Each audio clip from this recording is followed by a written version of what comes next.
Okay, this video is called Advice for High School Students. Where this came from is I'm listening to an audiobook in the car called From Dawn to Decadence by Jacques Barzun, and he starts talking about all these different books about utopia and then what advice he'd give people. And I thought, well, I got my own advice here. Okay, so if you're in high school and you got to pick an elective for school, I would say do something useful. If there's Spanish conversation, you want to learn Spanish, you got to have a conversation. If you don't converse, you're unlikely to really learn the language. Junior Engineering Technical Society is good. You get yourself competitive in those sciences if you want to be. Debate is good. Learning to speak effectively will be useful to you for everything the rest of your life. If you want to get better at math, join the math team. Okay? Auto maintenance skills are highly valuable. Like when I think of all the people I've known, who do I actually need? You need somebody who can fix a car, okay? And in general, you want to try to have the older the car, the better. All this modern stuff about electronic cars is very bad. They want to make it so you can only go to the dealer, then the dealer is going to rip you off. So hopefully there will continue to be cars that a mechanic can fix, so you'll have some choice in who you go to help you with that or to do it yourself.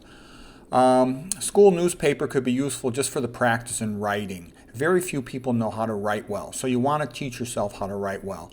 A good way to do that is, first of all, of course, to read a lot, to have intelligent conversations, but it's also good to have a writing journal where you collect quotes and stuff, or you collect interesting ideas on specific topics, keep it all organized. And I'll do that. I'll keep information on diabetes, information on hypertension, information on atherosclerosis, etc. And then someday when I have to write a book chapter on that or whatever, the material's always there. Give a presentation on it.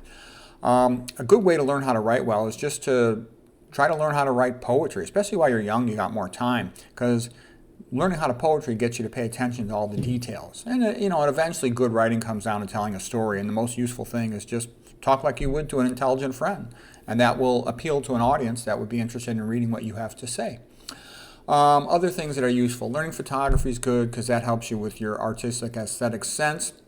I think learning how to draw is like one of the most valuable hobbies, and if I could live my life over again, I would really learn how to draw, because you can connect drawing to everything else for the rest of your life. Like when you hand in a paper in high school or college, hand it in with a drawing. That'll immediately make your paper unique amongst all the other ones. There could be 1,000 kids in your class, but you'll be the only one that hands it in with a painting, a drawing, and that'll make it stand out. The teacher will automatically see you at a higher level. Acting, is just kind of a good thing. Not a big deal, but it can be useful. If you got nothing else to do, that could be useful. In high school, the high school play or something. Independent study. If I had to go back to high school now, with my perspective, I would take independent study, because most of the classes are going to be kind of a waste of time. If you can pick the classes, work with your parents or some intelligent friend or coach or tutor, you could potentially really do things much more efficiently. Even get a GED and take a bunch of, it depends how advanced you are and how motivated you are, but you could take, the AP classes on your own. Best instruments. I think the best two musical instruments to play are piano and guitar. Piano is a magnificent instrument, teaches you everything else about music, but piano is a big bulky thing and you have to own one. It's kind of expensive, takes up a lot of space in your house or apartment. Guitar is convenient because you can carry it with you anywhere you go, and it doesn't cost as much or take up as much space. And the great thing about learning how to draw, auto maintenance, piano and guitar, these are things you can do for your whole life. When I was a young guy, I loved playing sports. I was a wrestler, but it's hard to wrestle after you're done with college or even high school. You got to be pretty good to wrestle in college, and by the time you're done with college, unless you've got the time to maintain the skill and a place to train and a team to compete with and to coach, you're unlikely to maintain that fitness. Same thing with sports like football. So you're kind of done with it. Most people are done playing a lot of sports after high school. So it makes more sense to invest your time into something like piano, guitar, and drawing that you can keep doing for the whole rest of your life.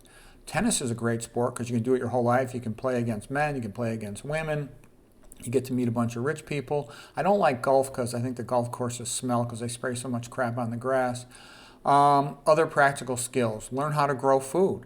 More and more of the food supply is being full of toxic chemicals, and it's not good. So if you can actually grow high quality food, you can feed yourself, feed your family, maybe eventually make a little business on the side with that. You can grow enough potatoes to feed a big family just on 1 acre, okay, easy. You should know some basic survival skills, how to purify water, some camping skills, things like that. If you want to learn something, you can sometimes get an internship with people who are good at it. Like if you want to learn about, managing a house, a property, you can do an internship with a contractor. Just make sure you're not exposed to toxic things when you do that. You can get exposed to pretty toxic chemicals in plumbing and other situations. Like I said, knowing how to change car tires, oil change, and more about a car is valuable stuff. You're not at the whim and mercy of a dealer who rips you off.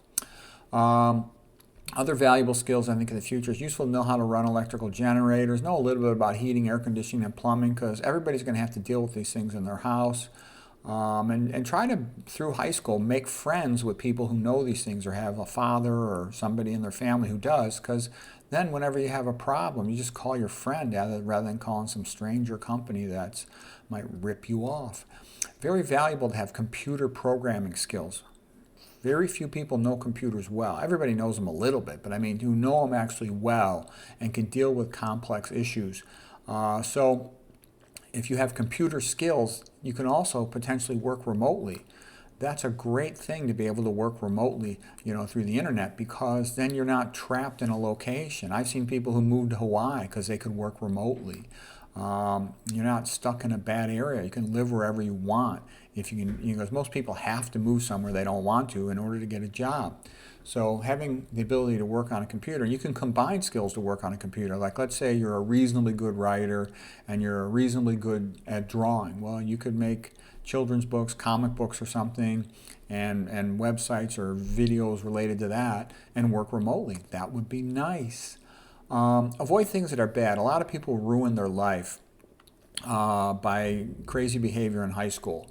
So avoid alcohol. You don't need to drink a single drop of alcohol your whole life. It doesn't make it cool. To say, oh, we want to get drunk or stoned is stupid. You basically say you want to ingest, toxins to mess up your brain. That's stupid. My advice is don't drink any alcohol the rest of your life. If you have to take a sip sometime, maybe you do, fine, but alcohol is bad. You should know that. MJ is bad. You don't ever want to take one puff of it, not one puff. Same thing with cigarettes, not one puff. If people are violent and kind of like that, you don't want to be around those people. They don't do well in life, and they'll ruin your life too. Stay away from sleazy women. They can look very pretty, and it might be fun to think about them here and there, but they'll just ruin your life too. Avoid them. Don't go to bars. Bars are for losers. Stay away from them. Avoid noisy places, rock concerts. Some people go deaf after just going to a rock concert one day. Okay, you don't want to do that. Okay, stay away from that. You should think of yourself as high class and as wanting to have a high class life, because you want to stay out of crowded, noisy places. Nothing good comes from these things. Again, a lot of people have damage to their hearing from going to rock concerts or any really loud, noisy place. Avoid places that smell bad. If a place smells bad, that usually means it's bad for you. Like the toxic smells coming out of factories or some other jobs where people work with chemicals or cleaning chemicals or something. Stay away from those places. They're bad for you. There's a reason why things smell bad. It's your nose warning you that this is bad for you. Your nose goes directly to your brain, so things that smell bad can have a bad effect on your brain. You should avoid them. For example, do not go to the dry cleaner. Those places are freaking toxic. Those people have a very high incidence of Parkinson's disease and other forms of brain damage from being around those toxic chemicals. Also, minimize time with a cell phone. The typical teenage dummy is always sending text messages all day long to their friends. And minimize time with social media. You don't want to do that stuff too much when you're young. When you're young, you want to focus on building a couple of valuable skills that are going to help you for the rest of your life. And don't even worry too much about spending that much time with friends. Yeah, it's good to have friends, but you don't want to spend all your time just wasted in nonsense. Okay, recognize that school is just a memorization contest. You have to play the game, and in order to get your degrees or whatever, if that's going to be part of your career path, which it is for most people. So because it's a memorization contest, study memorization techniques. The best book is the Harry Lorraine Super Memory Super Student. You should read that one. And if you're serious about school, you can read one of my study skills books. The easiest one is that little underground guide to study skills. You raise your IQ, you can raise your IQ about 30 academic points, IQ points. Why not do it? Every day I talk to lots of people who have got a genetic IQ as high as mine, but I've got 10 times their knowledge because I've always been studious for a long time, and I crushed all my academics once I learned this stuff. Why not give yourself the advantage of having study skills, okay? I got 99% on my medical school boards, residency boards, and because I had great study skills. Lots of people were just as smarter than me. You have to get the psychological motivation in your mind that you want to be great and you want to do something great someday. All these things motivate you. The more motivated you are, the faster you will learn. School is really for grades and certifications to help you get a job. To be well educated is something you do on your own. It's like an ultra marathon. It's not a sprint, and you just have to make that decision for your life. I was lucky growing up. I saw my father and my uncles, talking about books all the time on all the holidays, and I wanted to be like them. So I was reading a lot and trying to debate with them, even though I was a young guy, and I didn't know that much as a young guy, but I kept learning more and more, and I got good at it. And I actually think that really helped me when I went to Stanford, because I didn't really care about my high school. I didn't like the classes that much, but because I was always reading and arguing about books with my dad and my uncles, that was built into me. And when I got to Stanford in academics, I was very used to cranking through books pretty quickly. And that really helped me in college. Made up for me I never took an AP class in high school. I wasn't even in honors classes in high school. Okay, social skills. You need to have good social skills. For some people, it comes naturally. Some people learn it from their parents and their brothers and sisters. But if you need help with that, Win Friends and Influence People by Dale Carnegie is a good book. Body language books can be helpful. There's a whole bunch of them. The P's Man and Wife body language book is good. You need to learn about money. The typical pro is not educated about money. I would say begin by reading Rich Dad, Poor Dad by Kiyosaki. And once you've read that, you'll figure whatever else you want to read about money. But you need to know about money. Money is important. Don't let anybody tell you money is not important. You need money to do stuff, okay? You need money to attract a woman. You need money for opportunities in your life. If you have more money, you got more options. So you want that. Money is the ability to control other people, okay? If you've got money, you can get somebody to do something for you. You can get somebody, let's say your car breaks down. You need money to pay somebody to tow your car, all right? You need money to pay somebody to fix a problem with your car. You need money to buy a computer. I'm just trying to make that point because a lot of people are kind of taught, money's the root of evil. BS. You need money to do a lot of things. So you want to learn about it because if you're skillful with it, you'll make more. I told you guys about the funny conversation when my kid was sort of in high school and he was real interested in learning something about money, and his mom was standing right there, my ex-wife now, in the room, and my son says to me, Dad, what's the most important thing I could learn so I could start making money? What's the most important thing I gotta know? And I said, well, probably the best way to end up having a lot of money is don't have kids. And my wife goes, what kind of a thing is that to say to him? And I said, yeah, the other thing to help you have a lot of money is don't get married. So anyways, you should need to read a lot. You can have a table in your bathroom. I call it the magic bathroom. I made videos about my magic bathroom, so to speak. I made videos about how to raise IQ. You should also always listen to audiobooks when you're in the car, or a podcast or something, but just something educational. Do not listen to music in the car. That's what idiots do. Never listen to beat music. It makes you stupid. You can't think when you hear beat music going on in the background. Silence can be good. Just think and talk to yourself. That's a valuable thing to figure something out, whatever it might be, or to review a study topic from the previous day. As far as choosing what to read whatever you want, but biographies tend to be good. Ben Franklin's biography is a good one because it talks about his methods to improve himself in writing and other skills. History books can often be good if you're interested in the subject. I prefer history books that focus on the biography of a person rather than of an event, because if it's about a person, it's more memorable, it's more interesting. You'll retain more from it. To be well educated, you really should have given some study of the ancient Greeks, the ancient Romans, the Bible, the Italian Renaissance, and the Victorian Renaissance, really, and the Catholic Revival in England in the 1800s. Those are sort of some high points in mankind. And the ancient Greeks teach you about all the great stuff of ancient man, and they sort of like began most of the good things in the world. So you want to study the ancient Greeks. The ancient Romans teach you about a lot of the bad things about man, about power trips, about abuse of power, and all that stuff. You want to study them because you'll see the truth about how men behave when there's no check on their behavior. So you won't be such a chump the rest of your life. Because all your life, you're going to be exposed to constant lying all day long. And if you have these models in your mind of what truth is like and how people behave when there's no check on their behavior, you'll know what the truth is on a lot of situations where other people won't be able to figure it out. The typical chump always thinks things just happen, that's just the way it is. No, things happen because powerful people make them happen that way.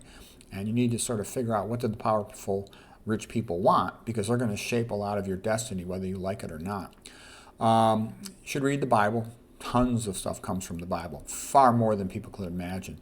If you read the Bible, you know that's obviously true. If you haven't read it, then you're an ignoramus. Okay, Italian Renaissance. Good to study because it's one of the high points in mankind. You know, Michelangelo, Raphael, Pope Julius, all that stuff, and Luther and what happened with that.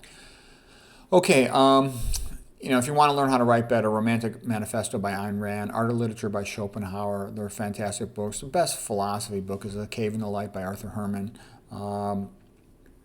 You should have respect for literature, philosophy, and religion. A lot of wisdom can come from it. Religious people, they're just more successful in life. They're healthier. They're less likely to get divorced. It leads to a lot of benefits. So you're always going to hear, you know, the public school sphere mock religion and all this stuff. It's because they wanted to make people weak. You make yourself stronger by being aware of these things. Okay. Have at least one intelligent friend that you could talk to, or, you know, follow some author or YouTube video set or something, some contact with intelligent, useful information. So you grow up thinking and debating things and working with your ideas and building on your knowledge. And again, it's good to have a word processor file on your computer where you're constantly building up your knowledge about different topics and have them organized, whatever it might be. I found having all these quotes, I got thousands of pages of quotes. I go to them all the time when I'm, you know, writing a paper or something, or writing a book or giving a talk. It's a valuable thing. So anyways, these are some things to help you structure your education as a young person, and I hope this is helpful to you.